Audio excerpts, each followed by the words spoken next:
ಅಥವಾ ಒಳಗೆ 5 ಐತೋ 10 ಐತೋ ಅದ್ರ ಬಗ್ಗೆ ವಿಚಾರ ಮಾಡಿಲ್ಲ. ನಮ್ಮ ತಾಲೂಕಿನ ಸಂಸ್ಥೆ, ನಮ್ಮ ತಾಲೂಕಿನ ಜನ, ನಮ್ಮ ತಾಲೂಕಿಗೆ ಆಗಿರಲಿಲ್ಲ ಅಂತ ವಿಚಾರದಾಗ ನೀವೆಲ್ಲ ಆಶಿಕೊಟ್ಟಂಥ ಒಂದು ಆಡಳಿತ ಮಂಡಳಿ ವ್ಯವಸ್ಥೆ ಕೆಲಸ ಮಾಡಿಕೊಂಡು ಬಂದೆ. ಅವರ ಫೋನ್ ಹಚ್ತಾರೆ ರಾತ್ರಿ ಊರವ್ರು ಹಚ್ಚಿದಾರೋ ಫೋನ್ ಹಚ್ಚಿದಾರ ರಾತ್ರಿನೂ ಸಾವುಕಾರ ಸೀರೀಸ್ ಅಡ್ಡ ಕೊಟ್ಟರು ಬರುವಲು ಮತ್ತು ನಾನು ಅಂಗಡಿಗೆ ಹಚ್ಚಿ ಹೇಳಿ ಮಾಡಿ ನಾನು ರಾತ್ರಿ ಫೋನು ಹಿಡ್ಕೊಂಡು ಫೋನು ಅಟೆಂಡ್ ಮಾಡಿದೆ. ಮತ್ತು ಅನಿವಾರ್ಯ ನಂದು ಒಂದೇ, ಈಗ ಅನ್ನ ಇಲ್ಲ, ನಾ ಆಗಲಿ ನನ್ನ ಮಕ್ಕಳಾಗಲಿ, ನಿಖಿಲ್ ಕತ್ತಿ ಆಗಲಿ, ಪೃಥ್ವಿ ಕತ್ತಿ ಆಗಲಿ, ಪವನ್ ಕತ್ತಿ ಆಗಲಿ, ಅಥವಾ ಎವಿ ಪಾಟ್ರ ಆಗಲಿ, ಎವಿ ಪಾಟ್ರ ಮಕ್ಕಳಾಗಲಿ, ನಾವು ಜೀವಂತ ಇರ್ತಕ್ಕ ನಿಮ್ಮನ್ನು ಯಾರ ಮನೆ ಬಾಗಿಲಿಗೂ ನಾ ಕಳ್ಸಾಕ ನನ್ನ ಮನಸ್ಸು ಒಪ್ಪುದಿಲ್ಲ.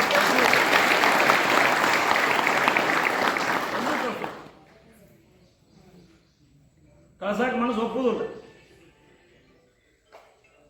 ನೀವು ಹೋಗೋದೇನ ನಾವು ಹೋಗೋದೇನ ಎರಡೂ ಒಂದ. ಅಷ್ಟು ಅನ್ಯೋನ್ಯವಾಗಿ ಬೆಳೆದು ಬಂದೀವಿ ನಾವು. ಈ ಉಮೇಶ್ ಗದ್ದಿ ನೀವು 9 ಸಲ ನಿಂತಿದ್ದ, 8 ಸಲ ಆಯ್ಕೆ ಮಾಡಿಕೊಟ್ಟಿದ್ರಿ, 8 ಸಲ MLA ಆದ,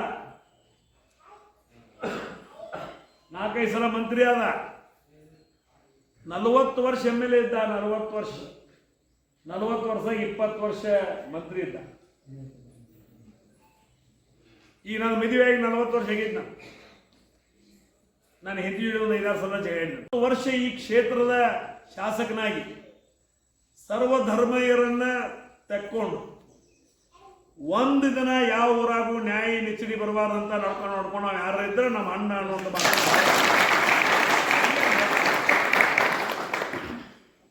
ಭಾಳ ಹೆಮ್ಮೆಯಿಂದ ಸರ್.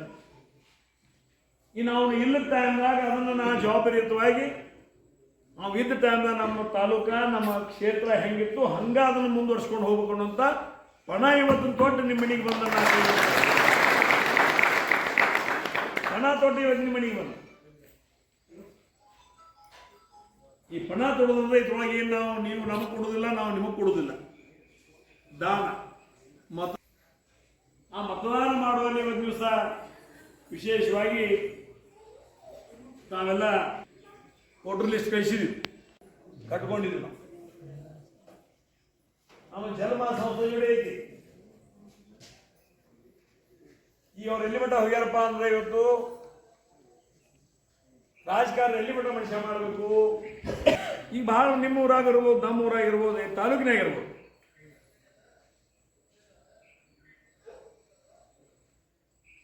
ನೂರಾರು ಮಂದಿ ವಂಕಿಗಳದ. ನಿಮ್ಮ ಊರಾಗ ನಮ್ಮ ಊರಾಗ ಎಲ್ಲ ಊರಾಗಲ್ಲ. ಆದ್ರೆ ವಂಕಿ ಅವ ಹಾಕ್ತಾನಂದ್ರೆ ಏನು ನೀವು ಬಾಯಿ ನೀರು 2-3 ತಾಸು ಇರ್ತಾವ. 12 ತಾಸು ಲೈಟ್ ಕೊಟ್ರೆ ಬಾಯಿ ಅನ್ನೋದಿಲ್ಲ. 10 ದಿವಸ ಮತ್ತೆ ತಿರುಗಿ ನೀರು ಬಿಡೋದು. ವಂಕಿ ಹಾಕಿದಾನಂದ್ರೆ ಅವನೇನೋ ಯಾವಾಗ ಅನುಕೂಲ ಐತಿ ಅವಾಗ ಹಾಕ್ಕೊಂಡು ದನಗಳ ಎಮ್ಗಳ ಮೇವ ಬೆಳಿಗ್ಗೆ ನೀರ ಮಾಡ್ಕೊಂಡು ತನ್ನಂತ ಅದಾನ. ಜೊತೆಗೆ ಕಾಗದಾಗ ಒಂದು 5 HP ಐತಿ, ಅದರ ಬಾಯಾಗ 10 HP ಐತಿ. ಇವ್ರನ್ನ ಹಿಡಿಯಾಕ ನೋಡತ್ತಾನೆ. ವಂಕಿ ಒಗದವನು ಕರೆದು ರಾಜಕಾರಣ ಮಾಡಿ, ನೀವು ವಂಕಿ ಒಗದ್ದಿ, ನಿನ್ನ ಮ್ಯಾಗ ಒಂದು ಕೇಸ್ ಹಾಕ್ಸೋದು, ಬೇಕಾದ್ರೆ ಒಂದು 4 ರೂಪಾಯಿ ದಂಡ ಕಟ್ಸೋದು, ಏನು ಬೇಕಾದ್ರೆ ಮಾಡು. ಕಾಗದಾಗ 5 ಐತಿ, ಅಲ್ಲಿ ಒಳಗೆ 10 ಐತಿ ನೀರಿನಾಗ. ನಿಂದು ಕಾಗದಾಗ 5 ಐತಿ, ಅಲ್ಲಿ ಒಳಗೆ ಯಾಕೆ 10 ಐತಿ, ಅದು ಕಾಟ್ಕೊಡು ಇಟ್ಕೊಡೋದು ಬೇಡ. ವ್ಯಕ್ತಿ ಸಹಕಾರಿ ಕ್ಷೇತ್ರದಲ್ಲಿ ಕೆಲಸ ಕಾರ್ಯಗಳಲ್ಲಿ TAPCMS ಇರ್ಬೋದು, PLD ಇರ್ಬೋದು, APMC ಇರ್ಬೋದು, ಇಲೆಕ್ಟ್ ಸೊಸೈಟಿ ಇರ್ಬೋದು, DCC ಬ್ಯಾಂಕ್ ಇರ್ಬೋದು, ಯಾವುದೇ ಸಂದರ್ಭದಲ್ಲಿ ಇನ್ನೊಬ್ಬರ ಮನೆ ಬಾಗಿಲಿಗೆ ಅವ್ರು ಹೋಗಬಾರ್ದು ಅನ್ನೋಂಥ ವ್ಯವಸ್ಥೆನ ಕಳೆದ 50 ವರ್ಷ. ಅದಕ್ಕೆ ನಿಮ್ಮೆಲ್ಲರ ಸಹಕಾರ, ನಾವು ಯಾವ ರೀತಿ AB ಪಾಟೀಲ್ ನಾವು ಹೇಳಿದೇನೋ ಇರ್ಬೋದು ರಾಜಕೀಯ ವೈಮನಸ್ಸು ಇದ್ರೂ ಸಹಿತ ತಾಲೂಕಿನ ಸಲುವಾಗಿ ಅಣ್ಣ ತಮ್ಮ ನಾವು ಹೆಂಗೆ ಒಂದಾಗಿವಿ, ಅವ್ರ ಮಾರ್ಗದರ್ಶನದಲ್ಲಿ ಇವತ್ತು ದಿವಸ ನಾವು ನಡೀತಾ ಇದ್ದೀವಿ. ಅದೇ ಭಾವನೆಯನ್ನು ಸಹಿತ ತಾವು ಎಲ್ಲ ಇಟ್ಕೊಳ್ಳೋದು ಮುಖಾಂತರ ಏನು 4ನೇ ಉಳಿದಿದ್ದೀರಿ, ಉದಾಹರಣೆಗೆ ಹೇಳಕತ್ತ 4ನೇ ಉಳಿದಿದ್ರು ಸಹಿತ ಈ ಬಾರಾಣೆದಾಗ ಕೂಡಿ ನಮ್ಮ ತಾಲೂಕ ನಾವು ಶಿಸ್ತು ಇಟ್ಕೊಳ್ಬೇಕು, ನಮ್ಮ ತಾಲೂಕ ನಾವು ಸದೃಢ ಇಟ್ಕೋಬೇಕು. ನಮ್ಮ ತಾಲೂಕಿನಲ್ಲಿ ಹೊರಗಿನಂತ ಸುಮಾರು ಮಂದಿಗೆ ಬರೋಕೆ ಅವಕಾಶ ನಾವು ಕೊಡೋದು ಬೇಡ ಅನ್ನೋ ಸಲುವಾಗಿ ಇವತ್ತು ದಿವಸ ನಿಮ್ಮ ಊರಿಗೆ ಅದ್ರ ಜೊತೆಗೆ ಈ ಬರುವ 28ನೇ ತಾರೀಕು ಚುನಾವಣೆ ಜರುಗ್ತಾ ಇದೆ.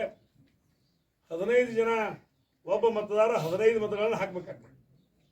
9 ಜನರಲ್ದವ್ರಿಗೆ ಅವರು ಅದನ್ನೆಲ್ಲ ಮತ್ತೆ ಬಂದು ಹೇಳ್ತಾರೆ, ನಮ್ಮ ಹುಡುಗರು ಕಳಿಸ್ತೀವಿ ಅಥವಾ ಊರಾಗಿದ್ದವ್ರನ್ನ ನಿಮ್ಗೆ ನಂತರ ಇನ್ನೂವರೆಗೆ ಚುನಾವಣೆ ಆಗಿರ್ಕಿಲ್ಲ. ಆದರೆ ಅನಿವಾರ್ಯವಾಗಿ ಇವತ್ತು ಈ ಚುನಾವಣೆಯನ್ನು ಮಾಡುವಂಥ ಪ್ರಸಂಗ ಬರ್ತಾ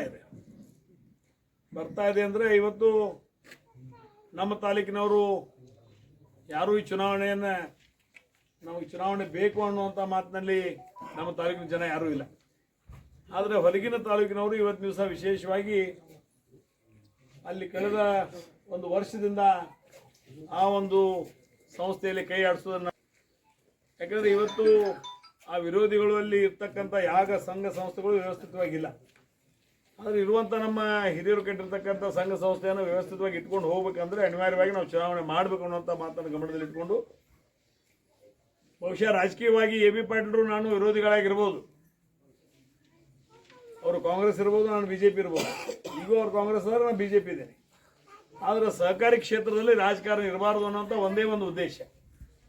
ಸಹಕಾರಿ ಕ್ಷೇತ್ರದಲ್ಲಿ ರಾಜಕಾರಣ ರಹಿತವಾಗಿರ್ತಕ್ಕಂಥ ವ್ಯವಸ್ಥೆ ಇರಬೇಕು.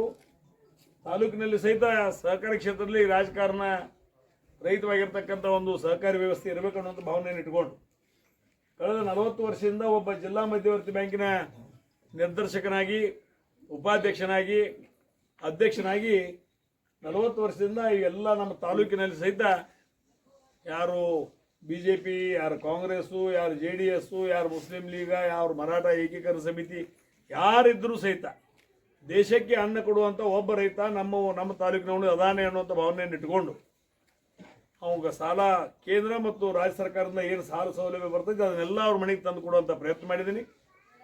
ಅವರು ತೆಗೆದುಕೊಂಡಿರ್ತಕ್ಕಂಥ ಸಾಲವನ್ನು ಸಹಿತ ಪ್ರತಿ ವರ್ಷ ಯಾವುದೇ ತೊಂದರೆ ಇಲ್ಲ ತುಂಬಿ ತೆಗೆಯುವಂಥ ವ್ಯವಸ್ಥೆನೂ ಇಲ್ಲಿವರೆಗೆ ಮಾಡ್ಕೊಂಡು ಬಂದಿದ್ದೀನಿ. ಈ ಮುಗನ್ಯಾಗ ಉಸಿರಿರ್ತಕ್ಕ ಸಹಿತ ನಾನು ಮಾಡ್ತೀನಿ ಈ ಸಂದರ್ಭದಲ್ಲಿ ಹೇಳ್ತಾ, ವಿಶೇಷವಾಗಿ ಇವತ್ತು ದಿವಂಗತ ಉಮೇಶಣ್ಣ ಕತ್ತಿಯವರು ಇವತ್ತು ಇಲ್ಲ, ತಗೊಳ್ಬೇಕು, ಈ ತಾಲೂಕನ್ನು ನಮ್ಮ ಕಂಟ್ರೋಲ್ ತಗೋಬೇಕು, ಈ ತಾಲೂಕಿನಲ್ಲಿ ನಮ್ಮದೇ ನಡಿಬೇಕು ಅನ್ನೋಂಥ ಭಾವನೆ ಇಟ್ಕೊಂಡು ಕೆಲವಷ್ಟು ಜನ ತಮ್ಮದೇ ವಿಚಾರಗಳನ್ನು ಹಮ್ಮಿಕೊಳ್ಳೋ ಮುಖಾಂತರ ಈ ಒಂದು ಸಂಸ್ಥೆಯನ್ನು ತಮ್ಮ ಹತೋಟಿಗೆ ತಗೋಬೇಕನ್ನೋ ಪ್ರಯತ್ನವನ್ನು ಮಾಡ್ತಾ ಇದ್ದಾರೆ. ಅದಕ್ಕೆ ನಾನು ಕುಮಾರಣ್ಣ ಹೋಗಿ ಭೇಟಿ ಆದ್ನಿ. ಇದು ಪರಿಸ್ಥಿತಿ ಬಿಗಡಾಯಿಸ್ತಾ ಇದೆ. ಇವತ್ತು ಬಿಗಡಾಯಿಸ್ತಾ ಇದೆ. 50 ವರ್ಷ ನಮ್ಮ ದಿವಂಗತ ವಿಶ್ವನಾಥ್ ಕತ್ತಿಯವರನ್ನು, ದಿವಂಗತ ಉಮೇಶ್ ಕತ್ತಿಯವರನ್ನು, ಈಗ ನಿಖಿಲ್ ಕತ್ತಿಯವರನ್ನು, ಇವತ್ತು ನನ್ನನ್ನು MP ಆಗಿ ಸಾಕಷ್ಟು ನಮ್ಮನ್ನು ಸಲುವಿ ಸಾಕಿದ್ದಾರೆ. ಅದ್ರ ಜೊತೆಗೆ ಎ ಬಿ ಪಾಟೀಲರನ್ನು ಸಹಿತ ಇವತ್ತು 3 ಬಾರಿ ಶಾಸಕರಾಗಿ ಮಂತ್ರಿಗಳನ್ನಾಗಿ ಸಹಿತ ಮಾಡಿದ್ದಾರೆ. ಆದ್ರೆ ನಾವು ಹೋಗೋ ಟೈಮ್ದಾಗ ಇದನ್ನ ಮಸಳಿ ಬಾಯಾಗ ನಮ್ಮ ಕ್ಷೇತ್ರ ಅಥವಾ ನಮ್ಮ ತಾಲೂಕಾ ಕೊಟ್ಟು ಹೋಗೋದು ಬೇಡ ಅನ್ನೋ ಸಲುವಾಗಿ ಅವ್ರ ಮನೆಗೆ ಹೋಗಿ ನಾನು ಬಿಟ್ಟೆ. ಈಗ ಅವ್ರಿಗೆ 72 ವಯಸ್ಸು, ನನಗೆ 61.